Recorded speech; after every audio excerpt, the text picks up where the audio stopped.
Well, this is usually a point in the show where I would say that is Rico Mukherjee, but this is Tony Altieri, and we're doing the solo pod. These are my daughters, and they are getting ready to go to bed right now, so you guys can scuttle off. Go ahead. But welcome into the broadcast, and we are live tonight, the solo pod. As I mentioned, Rick, we miss you, buddy, but, we're going to power through. It is the week after an elevated event. Obviously, the players, the quote-unquote fifth major. Scottie Scheffler wins, kind of running away from the field. My boy Tom Kim, never really in the picture. Some favorites, Jon Rahm and Rory McIlroy, both did not complete the tournament. Rory missed the cut, and Jon Rahm, he had a little bit of a stomach bug, so he didn't finish the tournament either. Scottie wins. Min-Woo Lee, really the story, I think, for a lot of folks who are not familiar with the Australian. The kid's a stud. His sister's a stud on the LPGA. So to see him contend and play well for a bunch of us that have kind of followed his career and had an idea of who he was going into that event, it was good to see him have some success. But we're not here to talk about the players. We're not here to acquiesce on Scottie Scheffler having another dominant performance. No, we're here to talk about the Valspar Championship. Back-to-back winner Sam Burns is in the field again this week. And we find ourselves in a unique situation that the PGA Tour is going to have to navigate throughout the year, which is these non-elevated events. It is kind of weird because when we look at these things, what ends up happening is we get these amazing fields for tournaments like the Players, and we're going to get a great field for the match play a week from now. And even after that, we've got another elevated event. But what it really leaves is kind of this weird gap in the schedule where we get these just crappy fields. And unfortunately, the Valspar is just that tournament. They just don't necessarily have the guys coming in, but it is better than normal. This is a place, like I mentioned, Sam Burns has won twice, and Innisbrook and Copperhead, one of the tougher courses on tour in the last leg of the Florida Swing. If you're not familiar with Innisbrook, it's the final stop of the Florida Swing. As I mentioned, it's a par 71. It's 7,300 yards, which really doesn't seem like a lot of yardage, but a lot of that is really tied up in the par threes. There are 5 very difficult par threes. They all tend to play over par, with only one of the par threes playing under 200 yards. They are long. They are tough. The course is narrow. It is a parkland style course. It is tree lined. It has elevation. It has bunkers. And when this thing has wind and the rough is grown out, it is absolutely one of the most difficult stops on tour, which is why typically guys don't like to play here. With all that being said, what we have seen in the past years with guys who have had success and won, Paul Casey, who's now on LIV, Burns, who I mentioned, back-to-back winners, Adam Hadwin is also one in this course. We see bad putters tend to play well on this course, and it's because it is so difficult to hit greens, and the greens are so tough. So it really brings back the field and normalizes those putting stats and allows some of the better ball strikers, guys who can put themselves in good positions, who can work the ball in both directions, gives them an advantage on guys that are not as good as doing those things. And it doesn't mean like your Denny McCarthy's and those guys are not going to have an opportunity to win and contend, because they absolutely can here. But it tends to favor the ball strikers, which is why we've seen the guys win year in and year out on this course. I would like to mention to you guys, please subscribe to the channel, drop a nickel on it, as our boy Mike says. It goes a long way to helping us build the channel and continue to offer a bunch of free content. The guys do a great job doing tons of Buffalo-centric content. Rick and I continue to do the golf podcast every week. And then Rick and Chris will do fantasy football throughout the NFL season. No XFL, none of that garbage, no baseball, nobody, it's just one of those things. Like, I feel like the market kind of speaks to what's happening, and golf is really something that's really come on here. Rick and I have been doing this show for a couple years now, but the aspects of gambling and daily fantasy have really ramped up the interest in golf. And so shows like this have gained a little momentum over the years, and we're glad about that. But we're, just reminding you guys to do that. Also, down in the comments, you will see a link to our Discord channel. The Discord channel is absolutely, I say it week in and week out, the best thing that you can do. Join the Discord. Rick and I are on there constantly. It's like a big, long text message string with 45 of your best friends. And all we do is talk about things that are happening. We're posting live stats for what's happening in the tournaments. We're posting our bets as we're adding those live. And speaking of bets, Rick and I have hit a little bit of a dry spell. It's been a while since either of us have hit a winner. We've had multiple back-to-back like runner-up guys. Rick had a week where he had both guys in the Puerto Rico, and the tournament that was played with the Puerto Rico, another elevated event, where he had Rory and Akshay Bhatia both finishing in second place. So it bodes well for how the process is going. But we've yet to hit a winner, man. It's been a while. It's been about a 3 or 4 week dry spell. So I'm looking to get back off the snide. I'll give you my bets as we kind of get into it. But let's go ahead and jump into this a little bit. We're going to take a little bit of deviation from the norm since Rick's not here. I'm going to take a little bit different approach. I'm going to show you a little bit about the course before we jump into the key stats, and then kind of where I think you should be playing this week, which guys you should be grabbing. This here is Fantasy National. These stats are brought to you by Fantasy National. This is the course breakdown. As I mentioned before, it's a par 71, 7,300 yards. You can see here by the bogey rates, this is one of the more difficult courses where you can really, really make hay is your par 5 scoring. So that's going to be a big factor for me. As you can see here, if I sort it by our par 5s, all of them play under par like you would imagine, but the birdie rate on the first hole, and then of course 11 and 14 are over 30%. If you look at the very difficult par 3s, you can see here bogey rates on both 8 and 13 are close to 20%. Very, very difficult stretch of holes. There are 5 of them. That makes it a little unique compared to what your normal tour setup is. And then, of course, we've got quite a few long par 4s. In terms of like what we normally see from guys who finish well here compared to other courses, you can see the shot distribution. You're going to have a higher percentage of shots coming from 175 to 200.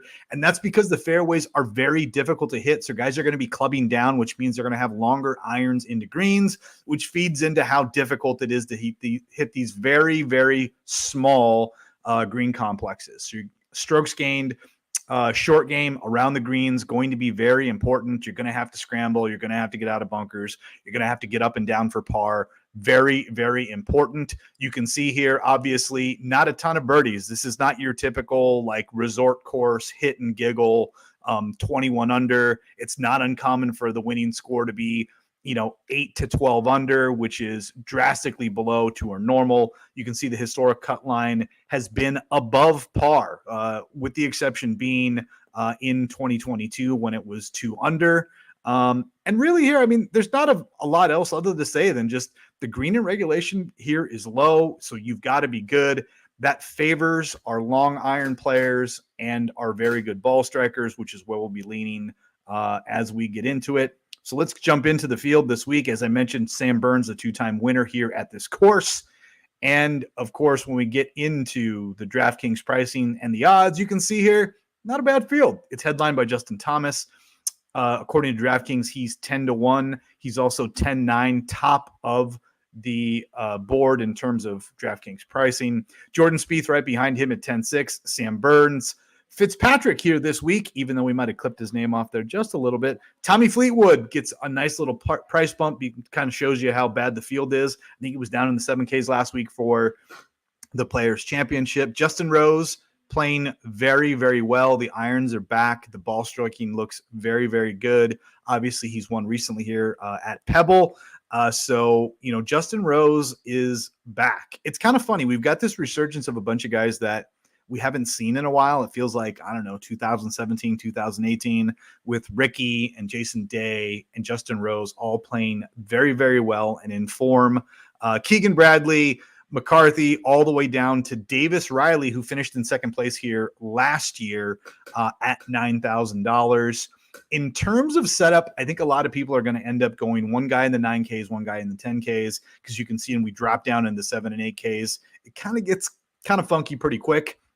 And in terms of ownership, we're seeing not a lot of guys being played kind of in the mid to high 7s, which tells me people are trying to jam 2 guys in here, and they're going to end up going into the low 7s and the 6s to fill up lineups. So that means in terms of ownership, where you can get a little bit different and get a little bit funky is if you're willing to go more of a balanced build. In these weaker field tournaments, what you end up with is a softer middle and kind of more playing towards the edges. And I feel like that's the way it's going to end up this week. And we can jump back over here to Fantasy National and look at ownership coming in on a Tuesday night. So we've got a couple days. It'll really start to mature when we get into tomorrow night. But we can show you at least off the jump how ownership is kind of breaking down at this moment. So let's pull that up and we'll jump into the ownership. So you can see here both Spieth and Thomas are very, very popular. I feel like Spieth is still available in a lot of one and done tournaments. And so a lot of people are jumping on him this week as kind of the best available. Sam Burns, despite being a two-time champion, coming in lower than both of those guys. And obviously that's form related. The guy's just been kind of broken. When you look at Burns' stats over the last couple of weeks, they haven't been great. But he is getting better. Bermuda is his preferred surface, but you can see here, he misses at the Arnold Palmer, he misses at the Genesis, kind of a ho-hum players. But this is a good sign here when we're starting to see the off the tee game come together. It bothers me that the approach game is still not consistent, not good. I want to see a guy who's firing on approach because it has the highest correlation for success. But the putter has been very, very good. We've got 5, 6, 7 tournaments in a row where he's gaining, which is obviously a good sign, especially at a place where we believe, that ball striking is at a premium and putting is a little bit less of an advantage, or, as much of a desired skill set as it is in a normal week. But, you can see here for me, because of the way that ownership's breaking down, Sam Burns becomes a very intriguing play for me. This is obviously a course where he's played well. He's won 2 years in a row. I mean, why not Sam Burns here? So, what I'll probably end up doing is fading Justin Thomas completely at the top. I mean, Justin Thomas, he's rated number 1 in my model overall, and there's a good reason why, right? Like, he's got good tournament history. He's got good form. Statistically, the key stats that I've identified for this week, and I'll share those with you. He rates out really, really well. So there's no big surprise. And he's inarguably the best player in this field. Jordan Spieth, his tournament history, the last 5, not that great, but he has won here previously. So this is a place where he has had success. His form is also very, very good. The irons are firing, which I mentioned is probably the most desired thing that you want right now, is a guy who's absolutely clipping his irons at full force. That is Jordan Spieth. I think he's going to be very popular, as I mentioned, in one and done and on the betting boards. The numbers for me, I just can't get there below 20-1 on these guys. Even if it's at 16, it's not there for me. If I saw Spieth slip to like 14 or 15, I might scratch my head. I might throw something at it, but at 12, I just can't get there. I really like these numbers here, especially when you start talking about, odds versus DraftKings pricing. Davis Riley, as I mentioned, he is a Florida guy. He's been doing much better in terms of ball striking. When we pull him up here, and I'll share some stats with you on Fantasy National with Davis Riley, but he's been playing much, much better. And again, it's all, I guess, related to what his norm is. And, he is coming off a miscut at the Players, but he had an 8th place finish at the Arnold Palmer. He had a 29th at the Honda. And I think both of those courses are better comp courses for Copperhead than Sawgrass was last week. Honda plays very tough. As I mentioned, this course is going to play brutally tough. And both at Honda and Arnold Palmer, he basically gained in every phase. The ball striking was immaculate. He also putted extremely well at the Arnold Palmer, gaining almost 6 strokes putting during that week. So Davis Riley is interesting, but for me, I'll probably end up going to Burns. And then what I'll likely do is drop down into this next tier here. I love Justin Suh off the top. He is playing fantastic. When you look at the model that I built for this week in terms of form, he's coming in phenomenally. The key stats, he also ranks number 1 in the field versus all the other guys there. Love Suh at 8,900. He is going to be chalky. So if you're going to end up playing guys like Spieth and Suh to start lineups, you're going to have to get different in other spots. The one guy that's interesting to me here in this range that nobody's really talking about or playing is Mav McNeely. And I understand why. We've got a couple of WDs, but it looks like he's back healthy. He made the cut last week, which is a good sign. And Mav's long-term form, I like Mav when we're talking about tough conditions and tiny greens. The guy just seems to excel. The smaller the green complexes get, the better he plays. So I might have to shuffle in some Mav McNeely as a pivot off of Justin Suh. Wyndham Clark is also catching a little bit of steam out there in the community. He has been playing very, very well as of late. What's really killed him is he has one round that absolutely grenades his tournament, but he has been playing phenomenally. Ben Griffin is the other guy that a lot of people like in this range. So some very clear pivots. The other thing is, because there are a lot of popular plays, Woodland and Wu have been spoken up in the industry quite a bit. You're going to see flatter ownership in this range than you would expect. And I'll pull up the current ownership stats here again on Fantasy National. As I mentioned before, Fantasy National is what I use to build all of my metrics, my models for the week. And I just think it's a phenomenal way to look at what's happening in there. And in terms of DraftKings, the most popular plays, which is kind of a projection for who they believe is going to be owned, is a great way to find those pivot plays in large GPP tournaments. Again, they're projections. They're based off of who's using the sites and who's checking ownership, but it is better than nothing. So I would highly advise tracking ownership as we get kind of into Wednesday and before we get into lock on Thursday. But you can see here the clear pivots in the 8K range are Mav McNeely. I think Aaron Rye, I don't even know if he's playing, if he's withdrawn. I'm not sure because we don't have odds on him right now. But see Poston and even KH Lee down here, much lower owned than the chalk, which is coming in Ben Griffin. And like I mentioned, Wyndham Clark and Justin Suh. But, I do love Woodland this week. I think Wu is a great option.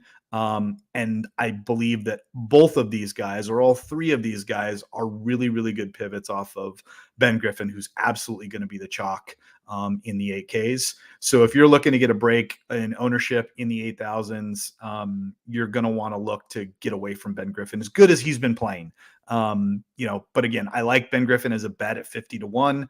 I don't think I'm going to end up using him on DraftKings, and that's kind of how I'll hedge. I may not hit the winner on DraftKings, but if he breaks through and gets his first PGA win, and obviously I've got him at 51, I'll be hooting and hollering with the rest of the guys out there who have them on DraftKings. The 7,000s, when we jump down into the 7Ks, big list of guys, obviously, but there are some good names down here and some guys that you should keep an eye on.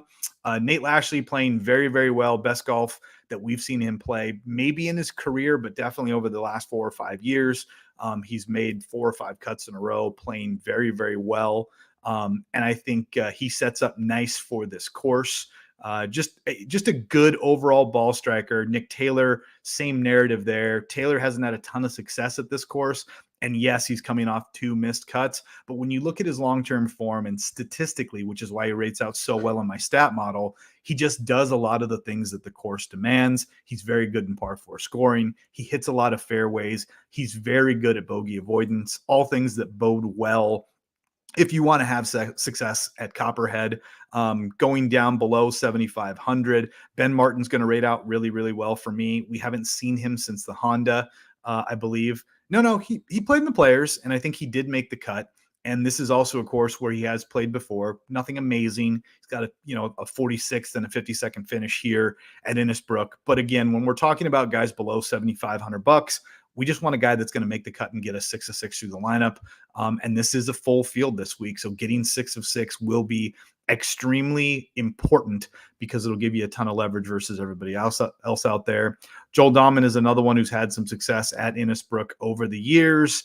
Obviously not the best of form coming in. And if anything, when you're looking at these weaker field events, my opinion is always to lean form over course history.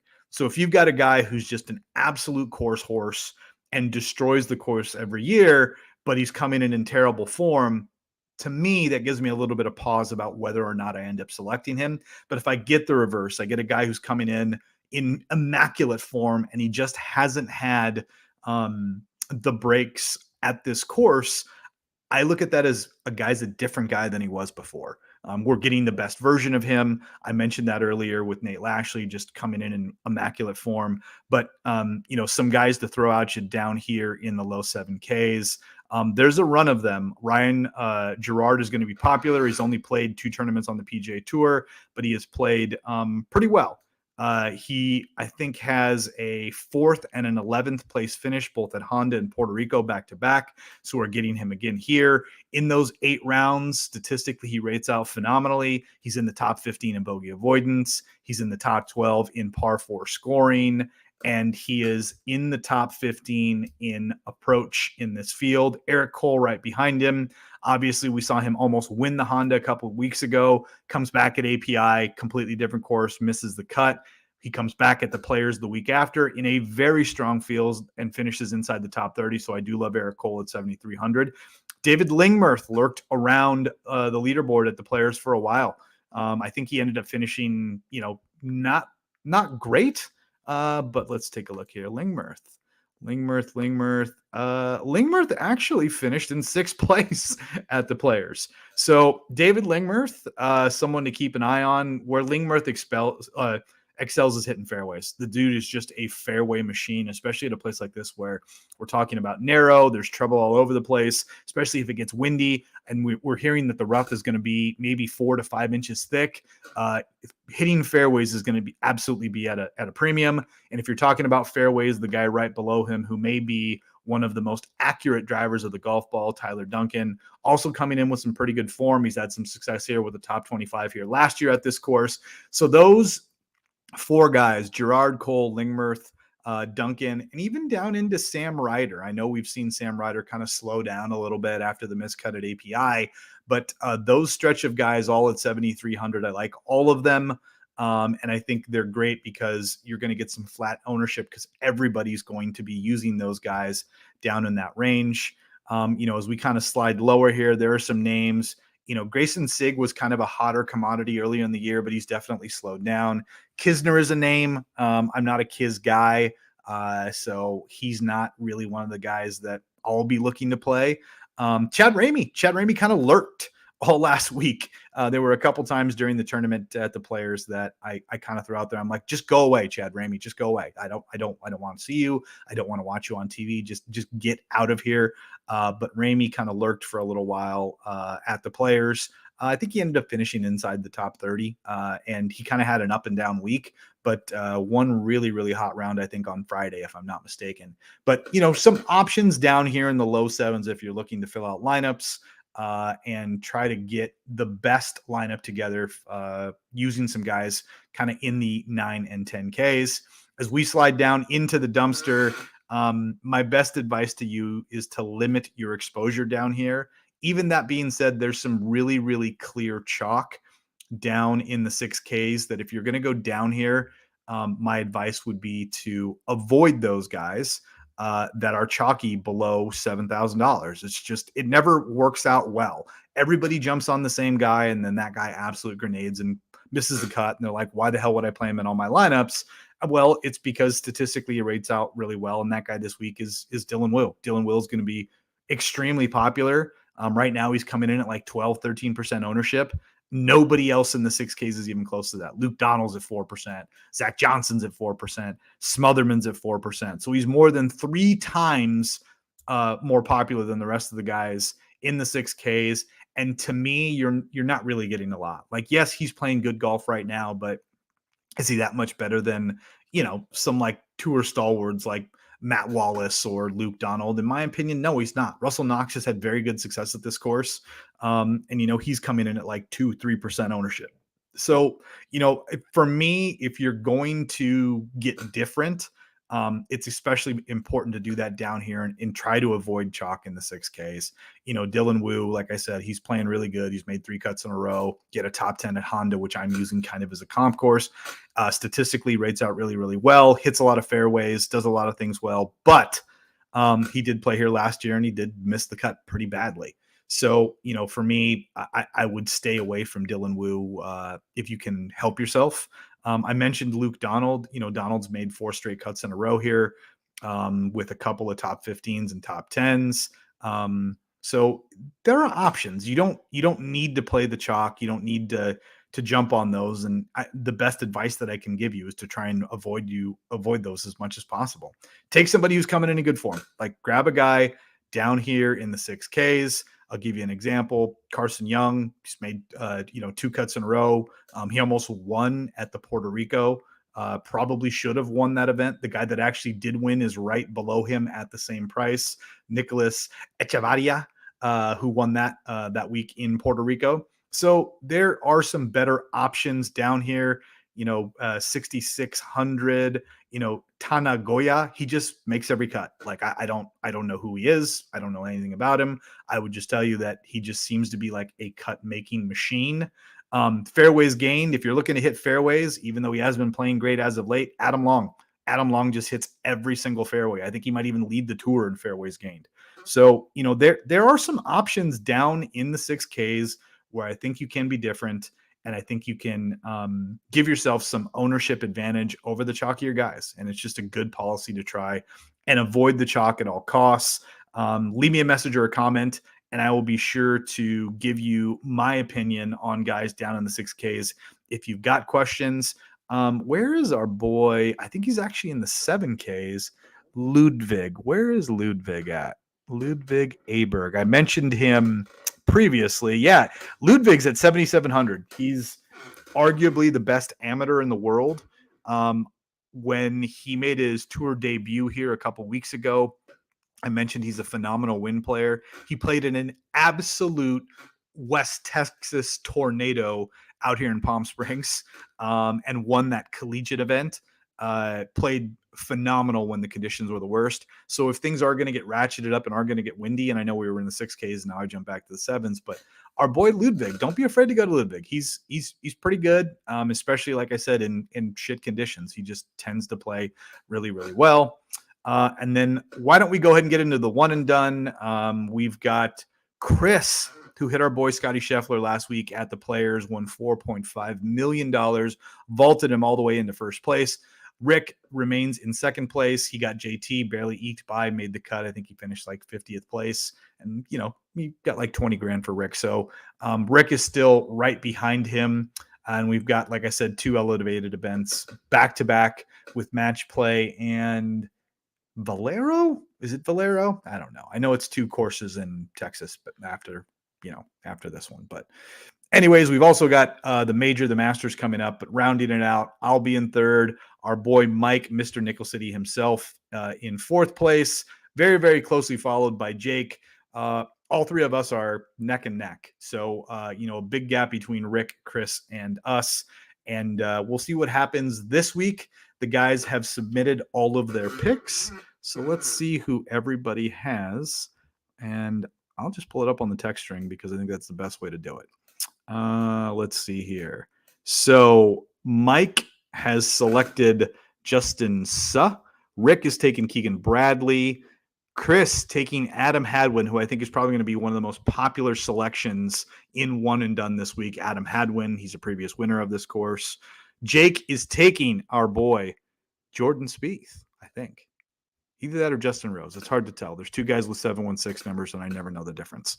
But I have yet to make my pick, but I think I'm going to roll with Justin Suh. So Mike and I with Suh this week. I just think he's coming in great form. When I talked about this in these weaker fields where we don't necessarily have the cream of the crop, and yes, we've got Justin Thomas and Jordan Spieth, but this is one of those tournaments that's just ripe for a guy to have his first win.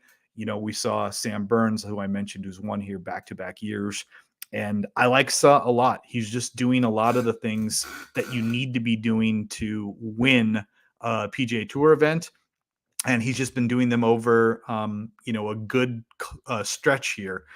When you talk about statistically what he's doing, like I mentioned, in approach, probably what I think outside of hitting fairways is the most important thing this week. He's top 10 in approach. He's top 10 in good drives. He's top 10 in par 4 scoring. He's top 10 in putting from 10 to 15 feet, which is a key birdie range. His form coming in, he's got 2 top 10s, a top 25, and a top 40. And these are all in elevated events and the Honda Classic. So not only is he playing well statistically, not only is he finishing well, but these are in some of the most difficult courses and in the most stacked fields.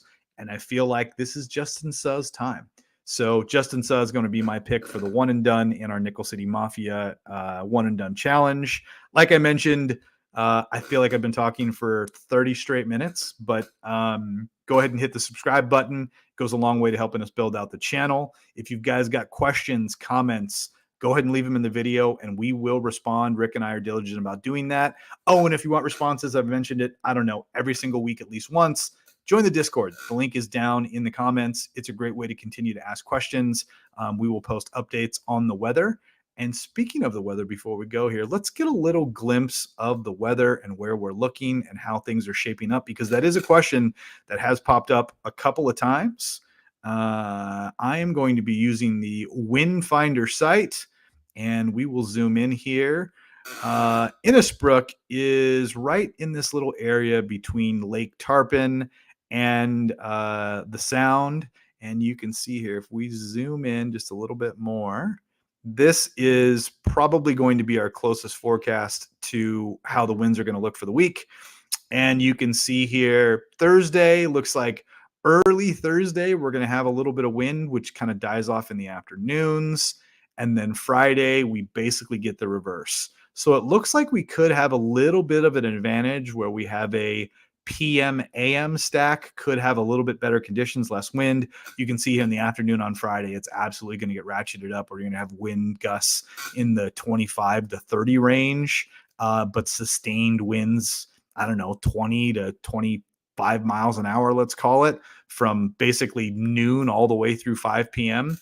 So, you're going to want your guys to go off early in the morning on Friday and late in the afternoon on Thursday. And that looks like it will give you the best opportunity in terms of DraftKings lineup stacking. But again, it's Tuesday. Weather can change. Make sure you go out and check it out for yourself. If you've been on with me and watching the whole time, I appreciate it. We've got a couple people that have been sticking around the entire time. But don't be afraid to leave a comment or a question. Shoot us a note. Join the Discord. For everybody out there, good luck. Thanks for sitting in and joining me on the solo pod. Rick, we missed you this week, buddy, but we were able to trim out a little bit of time, which I think is always good for everybody. But with that being said, I wish everybody the best of luck at Valspar. Rick and I will be back next week for an elevated event, Match Play, one of my favorite events of the year. What a great course. I can't believe they're not going to do Match Play next year. Like, they're taking a year off. It's such a good event, and it's at one of the best courses in Austin, Texas. But yeah, we'll talk about that next week. Good luck this week. Take care, and may all your bets come true. Oh yeah, speaking of bets, I'll post my bets in the Discord like I always do on Wednesday. So if you're on there, you will see them. Heck, I may even tweet them out. Who knows? But join the Discord. That's your best way to see it. Anyways, have a great day. Good luck this week, and hit a winner.